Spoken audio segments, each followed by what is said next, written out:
From Act 1. Goodman. Wait a minute now. You keep your distance, all of you. So I've got a car that starts by itself. Well, that's a freak thing, I admit it. But does that make me some kind of a criminal or something? I don't know why the car works. It just does. This stops the crowd momentarily, and now Goodman, still backing away, goes toward his front porch. He goes up the steps and then stops to stand, facing the mob. We see a long shot of Steve as he comes through the crowd. Steve, quietly. We're all on a monster kick, Les. Seems that the general impression holds that maybe one family isn't what we think they are. Monsters from outer space or something. Different than us. Fifth columnists from the vast beyond. He chuckles. You know anybody that might fit that description around here on Maple Street? Goodman. What is this? A gag or something? This a practical joke or something? We see a close-up of the porch light as it suddenly goes out. There's a murmur from the group. Goodman. Now I suppose that's supposed to incriminate me. The light goes on and off. That really does it, doesn't it? He looks around the faces of the people. I just don't understand this. He wets his lips, looking from face to face. Look, you all know me. We've lived here 5 years, right in this house. We're no different from any of the rest of you. We're no different at all. Really, this whole thing is just weird. Woman. Well, if that's the case, Les Goodman, explain why... She stops suddenly, clamping her mouth shut. Goodman, softly. Explain what? Steve, interjecting. Look, let's forget this. Charlie, overlapping him. Go ahead. Let her talk. What about it? Explain what? Woman, a little reluctantly. Well, sometimes I go to bed late at night. A couple of times I'd come out on the porch, and I'd see Mr. Goodman here in the wee hours of the morning, standing out in front of his house, looking up at the sky. She looks around the circle of faces. That's right, looking up at the sky, as if he were waiting for something. A pause. As if he were looking for something. There's a murmur of reaction from the crowd again. We cut suddenly to a group shot. As Goodman starts toward them, they back away frightened. Goodman. You know, really, this is for laughs. You know what I'm guilty of? He laughs. I'm guilty of insomnia. Now, what's the penalty for insomnia? At this point, the laugh, the humor, leaves his voice. Did you hear what I said? I said it was insomnia.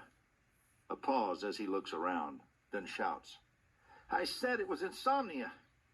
You fools. You scared, frightened rabbits, you. You're sick people, do you know that? You're sick people, all of you. And you don't even know what you're starting. Because let me tell you, this thing you're starting, that should frighten you. As God is my witness, you're letting something begin here. It's a nightmare. From Act 2. Charlie's voice, shrill from across the street. You best watch who you're seen with, Steve. Until we get this all straightened out, you ain't exactly above suspicion yourself. Steve, whirling around toward him. Or you, Charlie. Or any of us, it seems. From age 8 on up. Woman. What I'd like to know is, what are we gonna do? Just stand around here all night? Charlie. There's nothing else we can do. He turns back, looking towards Steve and Goodman again. One of them'll tip their hand. They got to. Steve, raising his voice. There's something you can do, Charlie. You could go home and keep your mouth shut. You could quit strutting around like a self-appointed hanging judge and just climb into bed and forget it. Charlie. You sound real anxious to have that happen, Steve. I think we better keep our eye on you, too. Don, as if he were taking the bit in his teeth, takes a hesitant step to the front. I think everything might as well come out now. He turns toward Steve. Your wife's done plenty of talking, Steve, about how odd you are. Charlie, picking this up, his eyes widening. Go ahead. Tell us what she said. We see a long shot of Steve as he walks toward them from across the street. Steve, go ahead. What's my wife said? Let's get it all out. Let's pick out every idiosyncrasy of every man, woman, and child on the street. And then, we might as well set up some kind of kangaroo court. How about a firing squad at dawn, Charlie? So we can get rid of all the suspects. Narrow them down. Make it easier for you. Don, there's no need getting so upset, Steve. It's just that, well, Myra's talked about how there's been plenty of nights you spent hours down in your basement, working on some kind of radio or something. Well, none of us have ever seen that radio. By this time, Steve has reached the group. He stands there defiantly close to them. Charlie, go ahead, Steve. What kind of radio set you working on? I never seen it. Neither has anyone else. Who you talk to on that radio set? And who talks to you?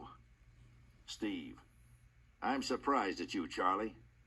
How come you're so dense all of a sudden? A pause. Who do I talk to? I talk to monsters from outer space. I talk to three-headed green men who fly over here in what look like meteors.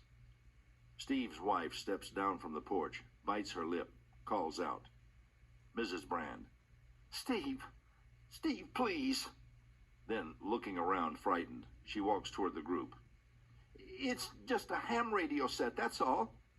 I bought him a book on it myself. It's just a ham radio set. A lot of people have them. I can show it to you. It's right down in the basement. Steve whirls around toward her. Show them nothing. If they want to look inside our house, let them get a search warrant. Charlie. Look, buddy, you can't afford to. Steve, interrupting. Charlie, don't tell me what I can't afford. And stop telling me who's dangerous and who isn't, and who's safe and who's a menace. He turns to the group and shouts. And you're with him too, all of you. You're standing here, all set to crucify, all set to find a scapegoat, all desperate to point some kind of finger at a neighbor.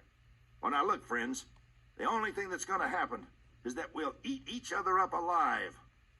He stops abruptly as Charlie suddenly grabs his arm. Charlie, in a hushed voice. That's not the only thing that can happen to us. Cut to a long shot looking down the street. A figure has suddenly materialized in the gloom, and in the silence we can hear the clickety-clack of slow, measured footsteps on concrete as the figure walks slowly toward them. One of the women lets out a stifled cry. The young mother grabs her boy, as do a couple of others. Tommy, shouting, frightened. It's the monster! It's the monster!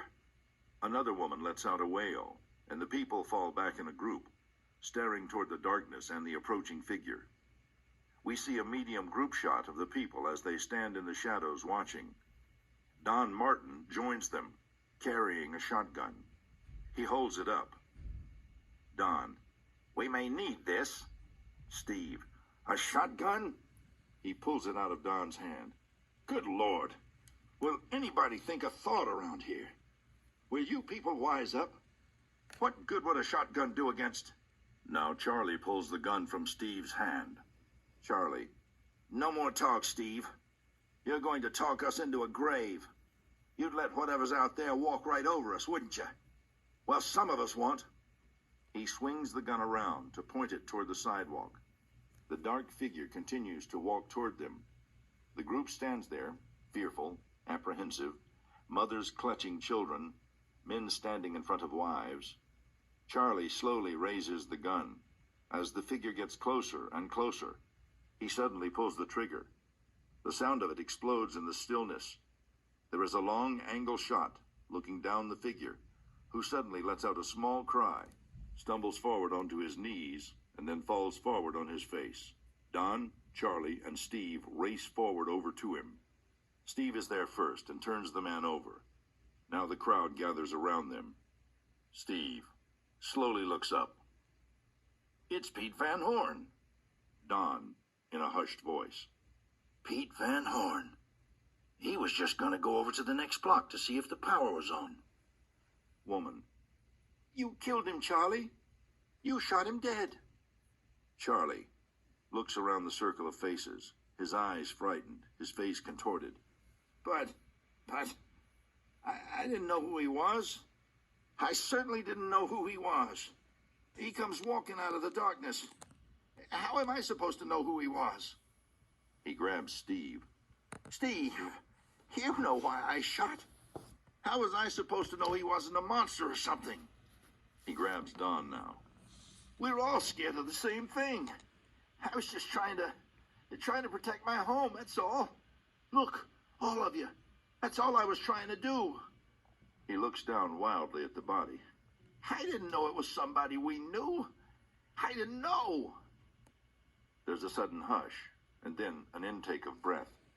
We see a medium shot of the living room window of Charlie's house.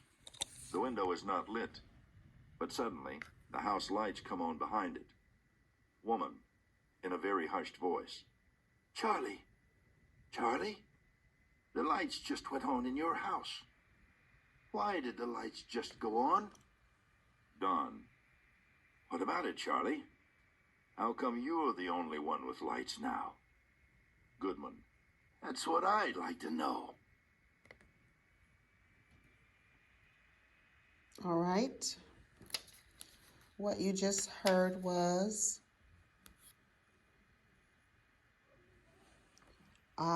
The Monsters Are Due on Maple Street, Act 1 and Act 2. This is the graphic organizer that I strongly suggest you work with when it comes to working with this story. Choose a character, character's thoughts and speech, their actions, who is the character, the title of the story, a description of a character, and motivation. Great graphic organizer to use against this story and other stories when you want to break apart the character. I hope you enjoyed this video. Until next time, thank you for joining us. Phillips Educational Services, as2learning@gmail.com. Look us up on Instagram. Hopefully you can find a video that is intriguing that you can watch. Look through the timelines. I'm sure there are other activities that you will be interested in. Thank you, and until next time.